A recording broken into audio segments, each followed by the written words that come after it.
Good morning, students. Once again, I welcome you here for the class 10th. Let me summarize what we are discussing here within this chapter of this political science. We are talking about the chapter that's entitled as this Federalism in India. And the last subtopic which I have covered, that was this decentralization in India. So let me summarize to you people what we have discussed within this concept briefly titled as this decentralization in India. Dear students, we were discussing how this dichotomy is established in India, the different diversities in India from the population point of view, from the different geographical, this geographical regional variations are within India, and the population point of view is it's very difficult to have a good governance concept in India. So that's why we have established the two-type government in India initially. Then later on we were moved to the third-tier government that was established in constitution in 1992 under the Narasimha Rao government. These things were discussed, which we simply call it on the Panchayat institution, were established at the local level among the rural villages. So later on we discussed also their elections, how their elections were also held, how the state election commission was established constitutionally, and their basic job was, their basic essence of the establishment of all those constitutional bodies was to run the government at the local level. And the thing which the subtopic that today we are going to talk about, that's decentralization. That is this decentralization in India, but the component is we can term it, we can call it that is a local self-government at the urban level. So dear students, today we are going to talk about the local self-government at the urban level. Means the way we talk about our rural areas among the villages, and how this concept of urban local government works, how this democratic decentralization works at our among our towns, among our cities. So that's why this local self-government at the urban level became the need of an hour. So dear students, if you talk about the constitutional positions of this local urban bodies, we simply call it as municipalities. It's from this, if you talk about the constitutional point of view, it's from within the part 4th A. Within the part 4th A, from article 243, class P to 243 ZG. So it's a number of the articles which talks about this municipalities, establishment of municipalities at the urban level, to run the government at the urban level, to have the democratic decentralization, to have the democratic values and the powers to individuals at the among the urban villages. The way we have witnessed the case among the panchayats as well. So dear students, if we talk about the municipalities, we set them at the town. Municipalities are we establish them at the town, and the municipal corporations in cities as well. So that's why if you have a look to the screen, it's here the one municipal corporation which I have pasted here. That's at a municipal corporation at Gurgaon, one of the city in the Haryana. So we are having the municipal corporation among the cities, and the municipalities we establish them at the town. So if we talk about the person who heads these two bodies, it's a municipal chairperson. He is the head of the municipality. Dear students, we are having the municipal chairperson who is the head of the municipality, and we are having the mayor. It's mayor. Let me spell out it here. It's a mayor, M-A-Y-O-R, mayor. Mayor is the person who is heading the municipal corporations in every city of India, as well as Jammu and Kashmir city as well. So municipalities are at the town level, and the municipal corporations at the city level as well. Okay, dear students, so the way we talk about the Gurgaon, one city where we do have the municipal corporations, and there is a person named mayor who is heading this municipal corporation. The job of the municipal corporation is to exercise all those powers which are constitutionally assigned to these municipal corporations. Same is the case. Let's have once again look at the screen. We are having this person here. I hope you will identify this person because he is having the great hue and cry with the local media as well. He's none other than the person named Junaid Mattu. Junaid Mattu. Dear students, he is the current or incumbent, the mayor of the Srinagar city. He is the mayor of the Srinagar city, Junaid Mattu, mayor of our Srinagar city. So the way we are having among the different cities of the world, of India, the mayors, the same we do have here the mayor in the city of my Jammu and the Srinagar city as well. He is doing his job well to constitutionally exercise all those powers which a constitution has bounded to him. So if you talk about the need, what are the times called to establish these municipalities and this local self-government at the urban level? Dear students, the only need was at the to establish or to grow to plant the democracy at the grassroots level, to give the representation to all those voiceless classes. We talk about the women classes, we talk about those classes which remain unrepresented, which remains marginalized sections within the society. They got the absolute chance to prove their mettle and to prove their view and to prove their voices constitutionally. If you talk about the statistics, the current statistics, dear students, it's 36 lakh elected representatives in the panchayats and municipalities all over the country in India. 36 lakh elected representatives. If I talk the stats point of view, it's more than the population of certain countries of the world. So India, that's why India is climbing the largest democracy under the sun, because 36 lakh elected representatives are representing the panchayats and the municipalities in India. And the whole composition of the population goes bigger than the different various countries of the world, the whole population of the world, various countries of the world. So now we have witnessed from the last couple of decades, we have witnessed the deep-rooted democratic values among the people at the local level, at the urban level as well. The people are casting votes enthusiastically. They participate among the election phrase because they know that their voice will be represented by their local peoples. It is very difficult and it is tough to represent the voice at the central level within the parliament as well. So the voice and the common issues, daily problems, daily queries are represented, and the grievances are addressed by the local administration and by the local political wing. That's what we simply call this Panchayat Raj, or we can simply call this municipalities or the municipal corporations. So this is the way that India is running this administration at the local level, and that's what the actual essence of the democracy, where the voiceless class at the local level, at the village level, at the smallest unit level, they are represented, and their aspirations and their choices, their will and wish is represented as per the constitutional guidelines.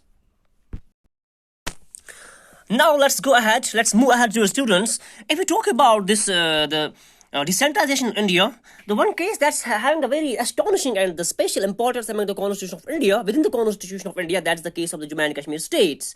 The way we witnessed in every chapter, we talk at the end of state Jammu and Kashmir, but here the case is entirely different now.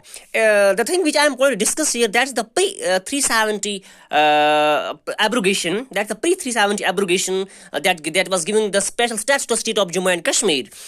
Because here we are within this subtopic, I'm going to talk about the decentralization in J&K, in Jammu and Kashmir. How this in Jammu and Kashmir, the origin, the concept, the exercise, the powers of this Jammu and Kashmir states, when it comes to this decentralization of the power in India. But today it's entirely different case. But as per your syllabus, it's the pre-370 position which I am going to discuss. Pre-370 position. Let's not forget it to mention when the Jammu and Kashmir state was given the title as special status.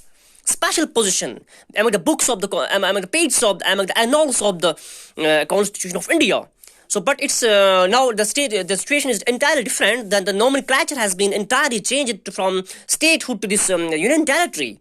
But when you talk about this pre-370 position, there was definitely a case in the history of Jammu and Kashmir state where we have witnessed the episodes, whether we have witnessed the examples of this democratic decentralization. So, dear students, the first of all, in Naya Kashmir Manifesto, it's if I am correct historically, it's the 1944.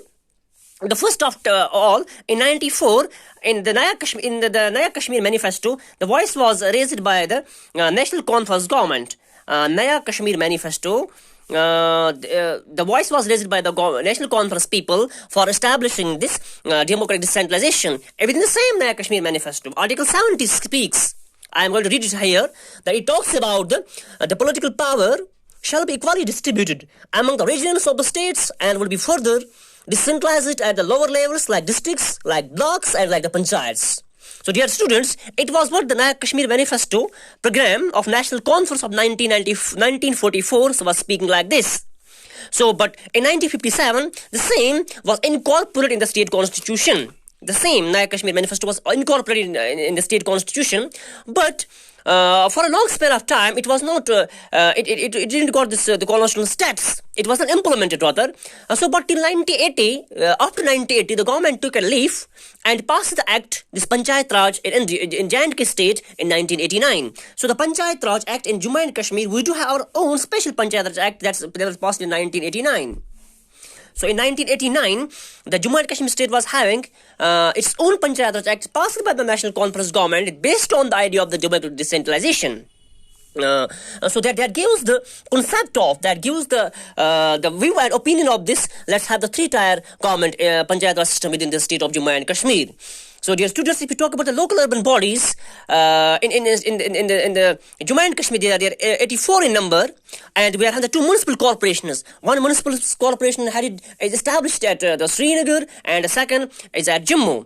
But the case here is, when we talk about the Ladakh, one of the province of state of Jammu and Kashmir, that the case with the Ladakh is entirely different. That's why if you look at the screen here, we are having a very beautiful and a picturesque view of Ladakh. Kargil and this Leh. So here let's see the rough terrains, beautiful rough terrains among the blue sky.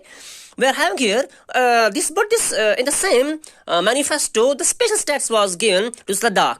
If you talk about in 1995, the government of Jammu and Kashmir, they bestowed Ladakh with a special autonomous hill council that's known as the Ladakh Autonomous Hill Development Council. Ladakh Autonomous Hill Development Council was given to them, Ladakhi people of Ladakh, because of their rough terrains, because of their geographical variations, because of their environmental problems, because of their climatical conditions.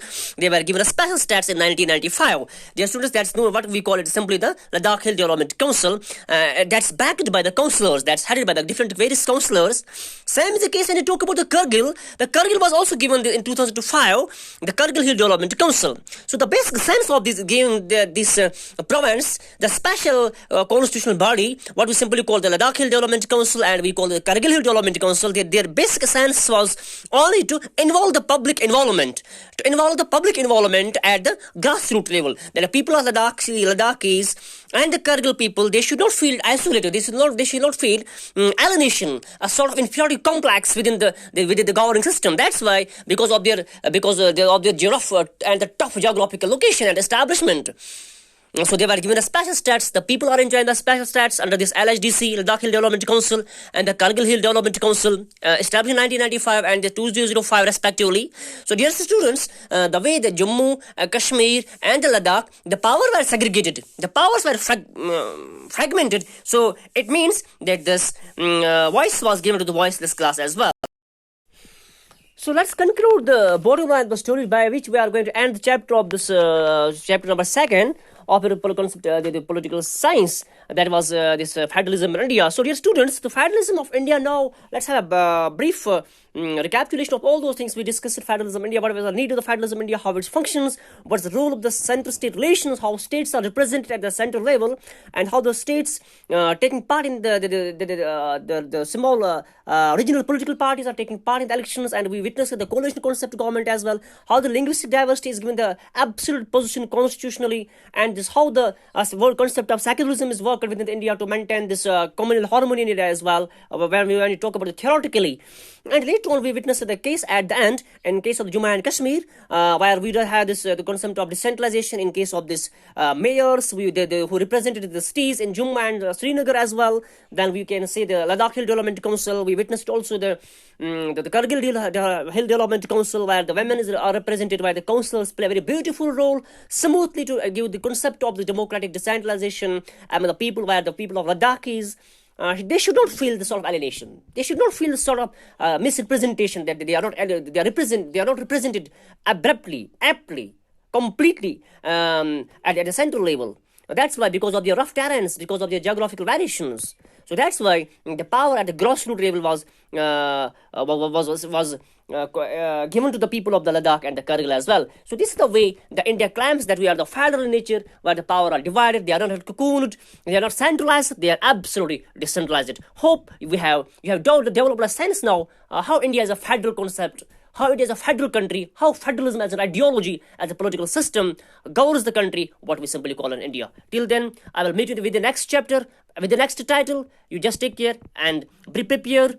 Be with the books, be glued to the books. Take care and Allah Hafiz.